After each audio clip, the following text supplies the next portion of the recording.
I'll be honest with you, this one took longer to do because while they are the smallest nation, they are of great importance to our world and perhaps yours. This one might be different from the rest. It's difficult to pick out specific people that impacted Lyrical as much as the other nations, because both more and less so than others, Lyrical is not about those students and specific players, but more about the goals of the school as an entity. This one is going to start a little dark, because to know what Lyrical Monestario stands for, you must first know their story.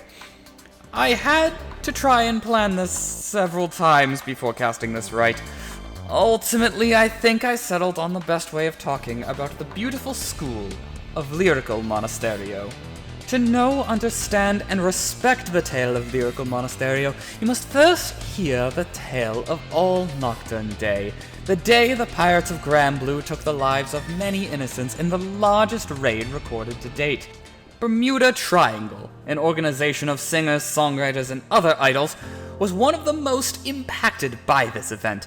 The details of the event are unclear, as after about 3,000 years, stories like this rarely remain the same, even if meticulously recorded.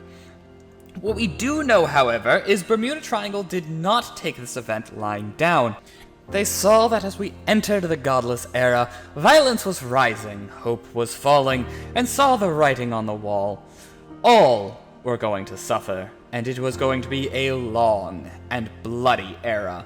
As those around them began to fall to greed and suffering due to the growing desperation, forsaking the wishes of Messiah after her death and no longer caring for each other, they chose not to view the acts of Granblue as acts of malice, but instead of need, desperation, and hopelessness. They grouped up with several entertainers as the darkness of the godless age grew faster than the darkness of the void they once knew. I don't know where the whale came from or how it can fly, I will be brutally honest, or why they even chose to build the school on its back. But at the end of the day, that is what the school represents. Even in the new age of Nirvana, our new goddess, they remain a beacon of hope for all that need it. Part of the point of Lyrical Monestario is that everyone belongs, so I'm hesitant to mention specific students, but at the end of the day, Lyrical wouldn't be what it is without the girls that overcame such difficulties. As such, I shall start with the most famous refugee on our planet, the highest dreamer, Lilfa. I truly hope the pun translates well, because she's a giant, and one that dreams very big. She comes from the land of Keter Sanctuary. As many would call it, in truth, Keter Sanctuary was a sanctuary for few, and an anarchy for many. For simplicity's sake, we shall call the Flying Sanctuary the Upper City, and the Lower City those that remained on the ground. This divide, combined with the raids from the thugs of the Land of Dragon Empire, as well as rampant crime, was inevitably leading to civil war as the hate from the Lower City and ignorance of the Upper City grew. I'll discuss the civil war more when we get to Keter Sanctuary, but for now, all you must know is that it happened. As with any war, even if the war is justified and ultimately a positive event, the innocents do indeed suffer. I do not know the history of your world, but I'm sure you have war and know this to be true. Lilfa was one of those victims. As the sparks of war started to ignite and the innocents had to sacrifice, Lilfa was forced from her home. Left to her fate of suffering and death, she sought asylum. Fortunately, Lyrical Monestario was floating by and brought her in. I can't be sure of the truth of this claim, but it is said that they built her dorm room in less than a day to make sure she'd have a place to call home. Today, she attends class and has made many friends. The rest of her story remains to be seen for those of us on Cray. The struggles of the students are not always political, however. Some come from situations where the struggles are more physical, shall we call them inconveniences. A few years back, a student joined Lyrical Monestario by the name of Siana. She saw what the school was and wanted to bring joy into the world. Having come from dark states, she knew how negative emotions could affect the world better than most. But there was a minor issue. She was born a demon, specifically a Gorgon. Gorgon are a subspecies of demons known for their evil eyes, which turn any who saw them into stone. I'm sure you can see the difficulties. When she took to the stage, her face was hidden behind a magic paper bag that mimics her facial expressions. It was an imperfect solution, forcing her performance to be extremely subdued, but nevertheless she took to the stage. However, that is just the start of the story. This past All-Nocturne Day festival, an unusual event took place. Sienna took to the streets during the parade, saying in a sing-song voice, "Want to see my real face? Come to my show tonight." Many assumed it was a joke, but nevertheless showed up to the performance in intrigue. Her show started in utter darkness, and she spoke over the speakers, speaking of fear, its dangers, and that perhaps she is not to be feared. As the lights came on, her beautiful eyes were on full display. Turns out that with help from the scientists of Brantgate, they created a device called the Mirror Shield to seal her curse to the stage. She was able to perform just the same as any of her classmates. I wish I could do the performance justice. It was truly a spectacle. But, alas, all I have is words. You've heard tale of a student that overcame political strife as well as physical strife. But what about a student with something less noticeable? I mean, many of these girls come from horrific backgrounds or from horrible disadvantages. But those without those downsides must have it easy, right? Not so. Recently, there was a Starlight Festival across our beautiful planet, and it was a beautiful festival as always. But this year, something special took place on the back of the Great Whale. The idol group of 3, Absolute Zero, was looking for a fourth, and found them in the form of Rix, a snow owl war beast. The performance was quite lovely, but not the point of this story. The girls on the planning committee had quite the story outside of the event itself. The aforementioned Rick signed up, or was rather signed up by her friend Michu, for the planning committee. Lilfo was also there, as well as several others that I wish I had time to talk about. However, it is worth noting that this committee had a bird war beast, a battleroid, and a giant, all working on very intricate and detailed work.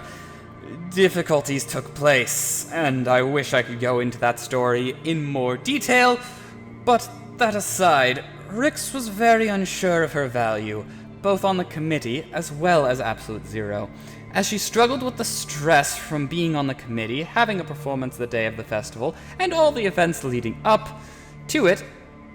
Her stress manifested in the form of her feathers, molting and degrading in quality, something her new and old friends on the committee were concerned about.